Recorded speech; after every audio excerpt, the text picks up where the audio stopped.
Hello there and welcome to this special interview being held as part of the Break the Silence campaign to stamp out sexual violence, particularly focusing on children in Antigua and Barbuda and by extension around the region. With me today is Ms. Khin-Sandi Lwin, and she is the UNICEF representative for the Eastern Caribbean area, covering from Trinidad and Tobago up to Turks and Caicos. Welcome and thanks for being in Antigua for yet another time. Indeed, a lot of work has been going on. Thank you to have me here. Now, Ms. Lwin, tell me about your work with Antigua and Barbuda. What have you been able to achieve from the UNICEF standpoint, given your current position, to deal with sexual abuse? Well, child sexual abuse, which is really focusing on the age of children is from 0 to 18, is perpetuated by mainly people they know, they trust, family members, boyfriends, mothers, uncles, relatives, and it's been going on, as you know, for generations. But it has come to surface more and more, and I think people are beginning to say this is not acceptable and we need to act on it.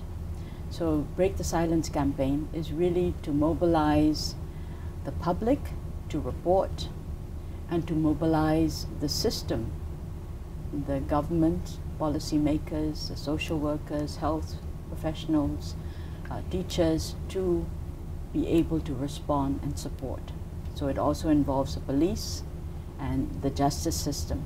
So when people report, the system has to be able to respond and support the children and their families. So it has a multifaceted approach, and we need to really get the public to know what it's all about and also to demand those services. What sort of assistance is UNICEF providing to meet these demands and provide the type of services that are required? Over the years, we've been working with the government and with the government in the Eastern Caribbean area on getting the system ready. So you need to have legislation in place. What happens when a child is neglected or abused, so that the legal system is in place, that there's a reporting protocol for health and other professionals who are in touch with children to report to the police and to social workers when they come across cases. So the system, preparing the system, training people, getting the policies in place, and the what's called the environment, the ready for care and support. So we've been working on that front, and we've also been supporting on different little public awareness and activities, but it's been piecemeal. So now this effort is really to bring it all together, and a call for action symbolized by the teddy bear. Which is a teddy bear you're currently wearing? Yes. Okay. With the Not sure if our cameras can pick it up, but okay. On his heart or her heart, is that the public, the society, the community, and the government needs to care for the innocents. And I think the Antigua government has taken the theme of innocence, protecting the innocents, and that you can't turn the other way when you see something. You've had to do some training, you mentioned. I could imagine persons in the education system would have gone through or would be going through some type of training. How familiar are you with the child-friendly school and how important that is in dealing with cases and helping teachers and educators to identify when a child might be exposed to abuse or yes, influences? I'm very familiar with the child-friendly school approach because we're working with the government. Fantastic. To actually introduce it and roll it out. So the government has gone from the pilot schools to actually go to all primary schools and then subsequently to all secondary schools. So the child-friendly school approach is about getting the school system to be, as you said, to be able to say when a child might be in trouble at home and to recognize the symptoms and to support. but also it includes equipping teachers with the tools to be able to manage a classroom, to be child-centered in their teaching approaches, so that there's positive behavior management, and that moving away from abuse and violence in schools as well. So it's also a comprehensive approach, and the child-friendly school is really going from strength to strength in Antigua, and we're very pleased with it. You would agree that the issue of child sexual abuse is a very deep-seated one. Is talk good enough? Definitely not. But the more we talk about it, breaking the silence is the first step, because up to now and in many societies, it's a taboo topic. You don't talk about it because it's a family secret, because it might be for the mother, it's the husband that might be perpetuating it, or a close relative, and aunts and uncles. Everybody wants to hush it up, and the child is then left with a scar, to suffer. And that's where the first step has to be to talk about it openly, and to say it exists and we need to do something about it. And then you go to the doing something about it. So the system has to be ready to act. You mentioned getting somebody to talk about it. I am of the view that once you can put a face to it, then persons will be able to identify and recognize it for really what it is, and have a stay in, you know, dealing with it. Have you been able to get persons to talk out, persons who've been abused to talk out, and give the sort of impression that, you know, being sexually exploited is left on their life? Yes, more and more people are talking about it, but as adults. Very few children are really able to talk. Of course, you can't expose them publicly. Because of the school. That has to be, you know, so within the protected environment, children are talking about it to their teachers, to their parents.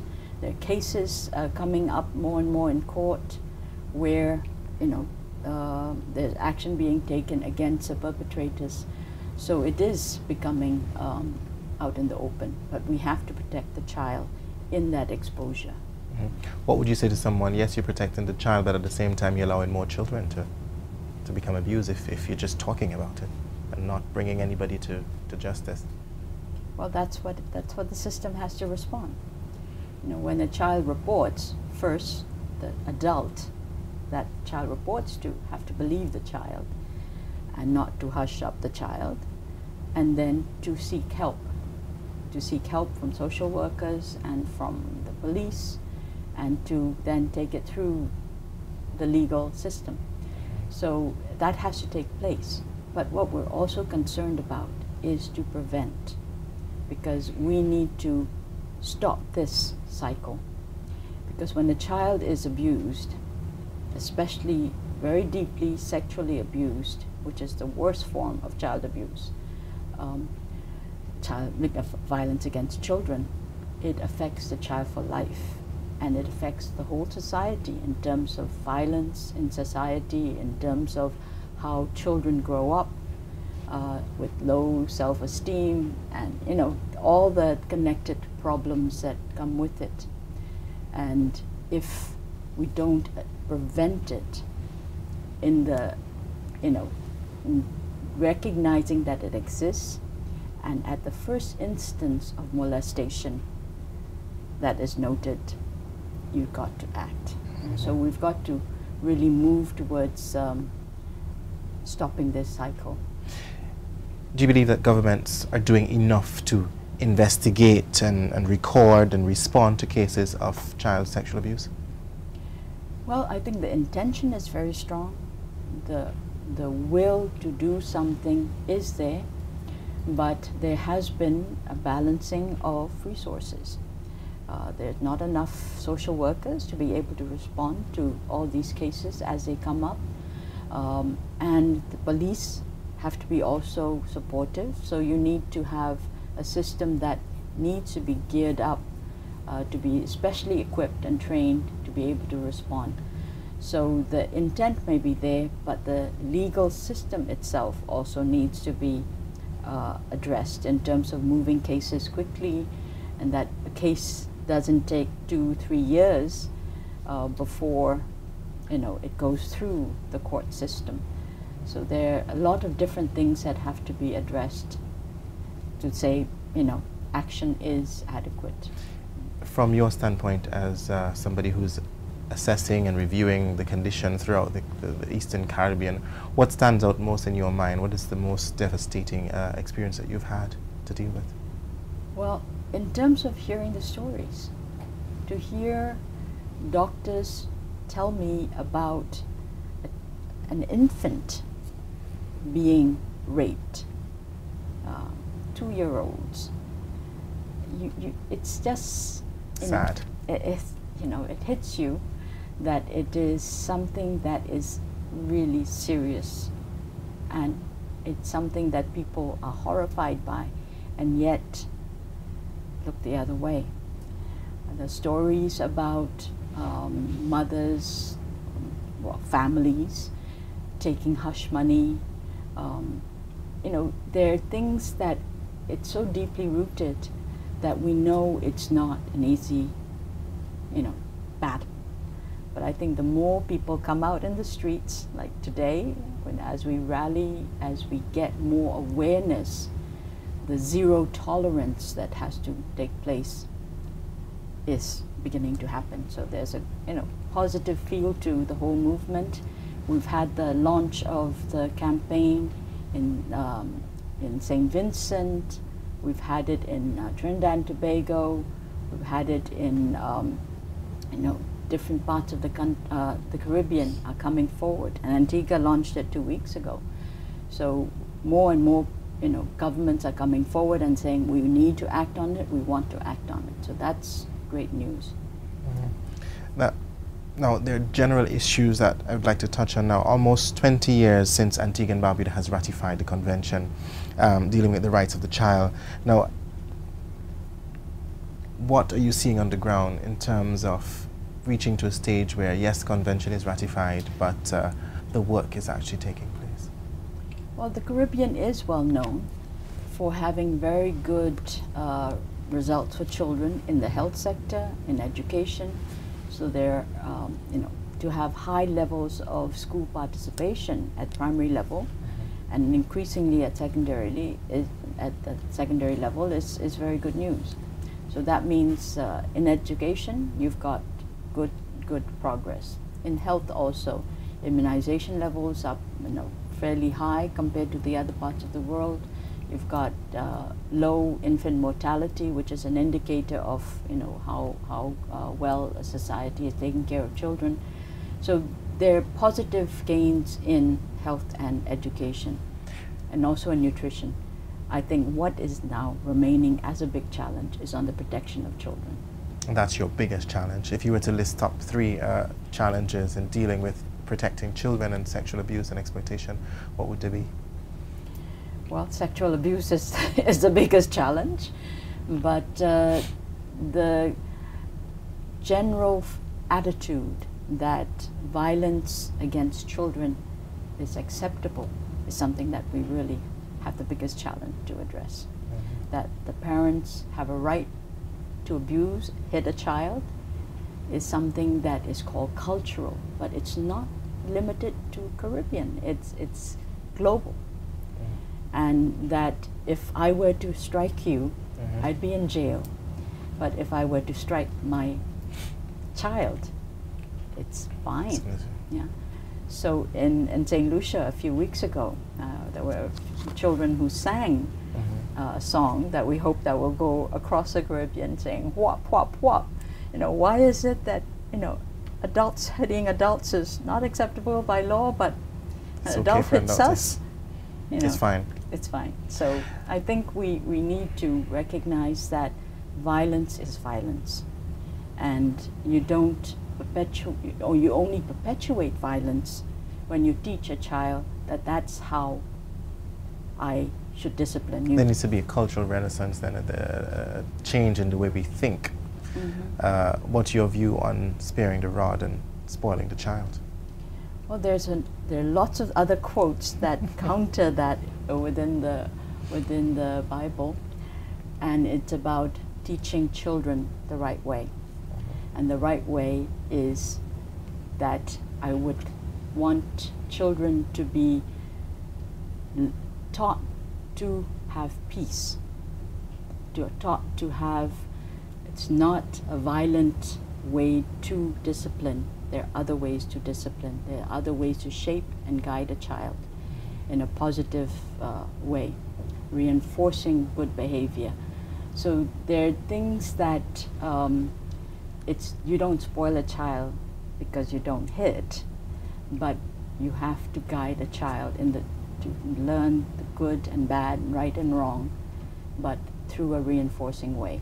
And it's been proven to be effective in many parts of the Caribbean itself. Many schools, many institutions are adopting it, and they're saying it works. Antigua and Barbuda is not isolated in this issue in the Caribbean. In your mind, what is the biggest issue here on the ground in Antigua and Barbuda? Well, I think child protection is one of the biggest issues that we recognize. So it's not just child abuse, but protection as children become adolescents and they go through the legal system when they get in trouble with the law. So juvenile justice, elements of growing violence in schools, and it's all connected. So when children are, are at ease with violence, bullying becomes an outlet. So all this around violence against children and violence perpetuated by children is I think, a time bomb. And something must be done, and something must be done now. Yes. And hence the need for the march, which you're here to be part of. Yes. What else are you involved in while on this trip, apart from the march? Well, on this trip it's the march itself, but other trips we've been working on helping the government prepare a report on the Convention on Rights of the Child, the country report that is overdue, and the government is preparing it, and hopefully by the end of the year we'll have that. Social policy frameworks that need to be put in place. So we have lots of different things, and of course the child-friendly school and the early childhood development, different initiatives that we've been working with the government. On an average in the Caribbean, how many children are being exploited per year? Have you got any figures? Because it's so silent, people don't talk about it, and it's not an easy subject to survey. You don't have actual figures. Yeah. But we do have estimates based on small different surveys as well as from police reports, and it ranges from about a quarter to half the girls that are sexually abused, and about a third of boys are sexually abused in the Caribbean. So that's a huge portion of our children. That's an interesting ratio there. Well, thanks for joining us here for this special interview. We trust that all goes well for UNICEF and the work that you're doing with Antigua and Barbuda as you can continue to reach out to different segments of society in ensuring that we stamp out this very, very important and critical issue. Thanks again. Thank you very much. Thanks Good luck is to you and Antigua. Thank you. Thank you. We've just been talking with Miss Lwin, and she's here for a special project aimed at stamping out the issue of child sexual violence here in Antigua and Barbuda. Take care.